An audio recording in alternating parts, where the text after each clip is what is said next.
Cette vidéo porte sur le principe fondamental de la dynamique. Cette fois-ci, on va essayer de voir non pas des mouvements de masse ponctuels ou des mouvements de translation de solide, on va essayer d'étudier des cas de mouvements un petit peu plus complexes. Par exemple, dans des cas où il y aurait et de la translation et de la rotation, ou alors que de la rotation. On va quand même se limiter aux cas simples de calcul, on va essayer de les identifier ensemble. Ces cas simples, ce sera quand on va faire nos calculs autour du centre de gravité, ou alors quand on fera nos calculs autour d'un axe de rotation qui est fixe, c'est-à-dire juste pour un mouvement de rotation du solide. On verra que dans ces deux cas-là, l'application du principe fondamental de la dynamique reste relativement aisée. On va illustrer ce mouvement dynamique par le mouvement de deux masses pesantes et égales. On va lancer la masse violette d'une quantité sur l'axe plus Y et de cette même quantité, mais de sens opposé, sur la masse bleue. Les deux masses ne sont pas liées l'une avec l'autre, elles continuent donc en ligne droite. Maintenant, on va considérer qu'on les lie l'une avec l'autre avec le petit segment qui lie entre les deux et que ce petit segment a une certaine élasticité. C'est-à-dire que plus les masses vont s'éloigner, plus elles vont générer un effort l'une vers l'autre qui va être élevé. On se rend compte que cet élastique qui est monté entre les deux masses, ce ressort, vient perturber le mouvement en ligne droite et générer un mouvement un petit peu plus complexe. C'est normal, ça génère un effort qui va modifier l'accélération des masses.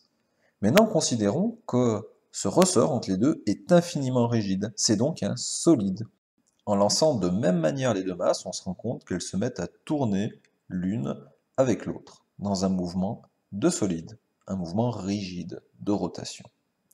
Si maintenant je lance différemment la masse bleue avec la masse violette au début du mouvement, et que je garde une rigidité infinie entre ces deux masses, on se rend compte que, encore une fois, j'ai un mouvement solide qui n'est pas ici qu'un mouvement de rotation, qui est un mouvement plan. Il y a à la fois de la translation de leur centre de rotation et de la rotation des deux masses l'une autour de l'autre. Avant d'étudier des matrices d'inertie, on va essayer de comprendre de quoi il en retourne sur une simple masse ponctuelle qui va avoir un mouvement de rotation accéléré.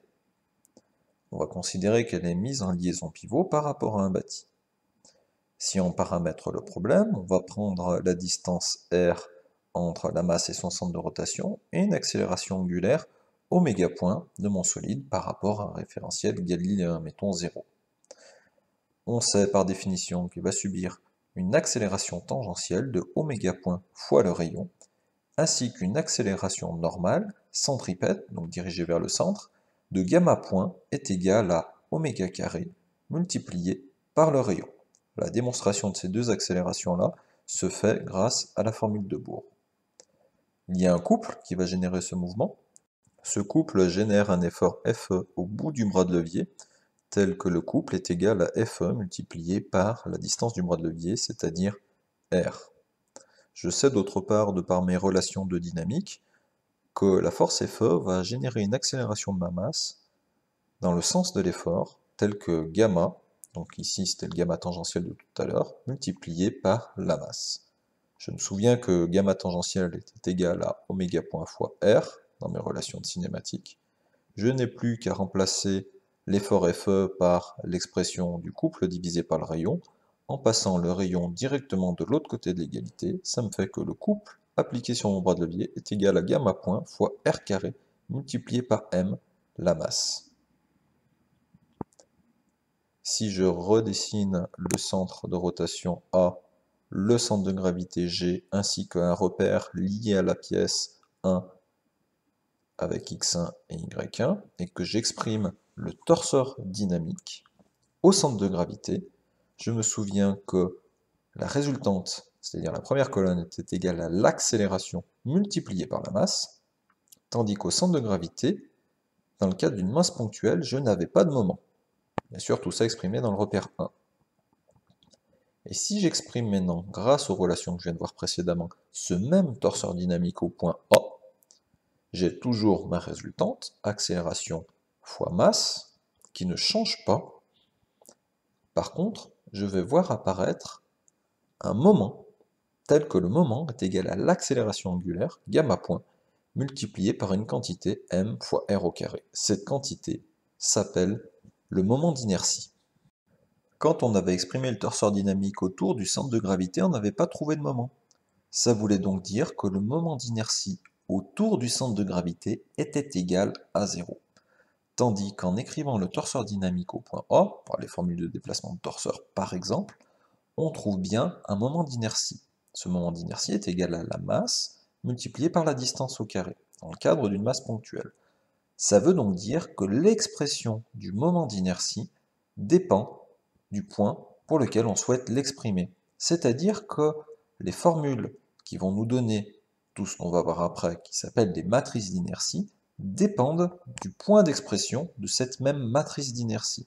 Comme dit précédemment, le calcul du moment dynamique se fait facilement au centre de gravité au point de passage d'un axe de rotation fixe par rapport à un repère galiléen. Le moment dynamique calculé au point axe de rotation fixe est égal à la matrice d'inertie multipliée par l'accélération angulaire de mon solide par rapport au repère galiléen. Cette expression est identique pour le calcul du moment dynamique au point G, si ce n'est que la matrice dynamique I est calculée au centre de gravité G. Par exemple, mettons que l'on connaisse l'accélération angulaire qui passe 10 radians par seconde autour de l'axe des x, et que l'on connaisse l'expression d'une matrice d'inertie au centre de gravité. Ceci me permettra de calculer, par exemple, directement le moment dynamique en G. Il va falloir que je multiplie cette matrice d'inertie par l'accélération angulaire. C'est une multiplication de matrice. Pour calculer la première ligne, je vais prendre le premier terme de ma matrice de la première ligne 1 que je vais multiplier par 10 au niveau de mon accélération angulaire. Ensuite, je vais prendre le deuxième sur la première ligne, c'est-à-dire 0, que je vais multiplier par la deuxième ligne de mon accélération, c'est-à-dire 0. Plus, je vais rajouter la troisième colonne de la première ligne de la matrice, c'est-à-dire moins 2, que je vais multiplier par la dernière ligne de mon accélération 0. Et je vais ainsi de suite continuer le mouvement pour la deuxième ligne. Ce qui me fait 0 fois 10, 0, plus 0 fois 0, plus 0 fois 0. Et enfin, pour la troisième ligne, moins 2 fois 10, moins 20, plus 0 fois 0, plus 1 fois 0, soit 0.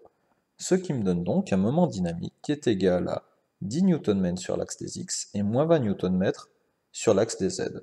J'ai donc calculé mon moment dynamique au centre de gravité. On va maintenant traiter d'un exercice type. Mettons que l'on mette une roue qui se mette à descendre une pente. Cette roue n'est pas une masse ponctuelle, elle a sa propre matrice d'inertie. Elle va donc se mettre à accélérer tout en roulant sans glisser sur la pente. On peut trouver ces caractéristiques d'inertie par exemple dans un logiciel de CO qui va me donner la masse ainsi que sa matrice d'inertie. On pourrait aussi utiliser des formulaires. Ici, je me rends compte que ma matrice d'inertie dans mon repère est donnée au centre de gravité et est diagonale. Ce que je vais faire, je vais mettre un repère assez simple par rapport à mon mouvement, je vais le mettre le long de la pente. Il ne faudra pas que j'oublie bien sûr à la fin d'exprimer mes efforts dans ce repère-là.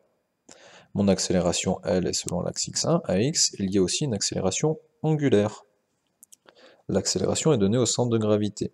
Si j'ai un rayon r de la roue, je peux lier accélération angulaire à l'accélération du centre de gravité ax, en disant que oméga point fois r est égal à ax. Comme pour les vitesses, mais c'est pour l'accélération. Je vais écrire mon torseur dynamique au centre de gravité. La résultante de dynamique, c'est la masse fois l'accélération du centre de gravité. L'accélération du centre de la gravité, je l'ai, c'est ax. Sur l'axe des x, la masse, je peux la lire dans l'énoncé du problème. Il ne faut pas que j'oublie de l'exprimer en kilogrammes, ce qui me fait donc un vecteur qui n'a qu'une composante sur l'axe x1. J'écris ensuite mon moment dynamique au centre de gravité G, c'est égal à la matrice d'inertie écrite au centre de gravité, telle que donnée dans le problème, multipliée par l'accélération angulaire, c'est-à-dire oméga point z sur l'axe des z, ou alors ax sur r comme déterminé précédemment. En multipliant tout ça, et en reprenant les valeurs de la matrice d'inertie dans mon énoncé, je vais pouvoir déterminer le moment d'inertie, c'est-à-dire 0 sur x, 0 sur y, et b fois ax sur r sur l'axe des z. Je récapitule tout ça dans un torseur dynamique. Ce torseur dynamique va être écrit au centre de gravité. En première colonne, je recopie ma résultante dynamique. Et en deuxième colonne, j'écris mon moment dynamique calculé autour du point G. Bien entendu, j'écris ce torseur dynamique selon le repère R1. Pour finir de résoudre mon problème de dynamique, il faudrait que j'exprime les deux actions mécaniques de mon problème. L'action mécanique de contact de la roue avec la pente, qui va être entièrement portée par l'axe Y1 du point de vue de la résultante et qui n'aura pas de moment. Il faut aussi que j'écrive le torseur de l'action mécanique du poids directement au centre de gravité. Lui, attention, par rapport au repère R1, va être incliné. Il faudra donc que je l'écrive dans ce repère-là avec l'inclinaison de la pente. Et si je déplace tous mes torseurs au même point, et si le centre de gravité semble plus simple, je pourrais avoir un système. Somme des torseurs des actions mécaniques au point G est égale au torseur dynamique au point G que l'on vient de calculer. Une fois le torseur dynamique déterminé, il ne reste plus qu'à appliquer le principe fondamental de la dynamique, c'est-à-dire dire que la somme des torseurs des actions mécaniques extérieures sur le solide que j'étudie est égale au torseur dynamique. La résolution de ce genre de système a été traitée dans le cas de la dynamique avec un mouvement de translation ou un mouvement de masse ponctuel. Je vous renvoie donc à cette vidéo-là. Et ça a été aussi traité dans des cas de statique, c'est-à-dire des déplacements de torseurs dans le cadre où la somme des efforts extérieurs était égale à 0. Dans cette vidéo, je ne développerai donc pas la résolution de ce genre de système. Je vous renvoie aux vidéos précédentes qui apparaissent ici en lien.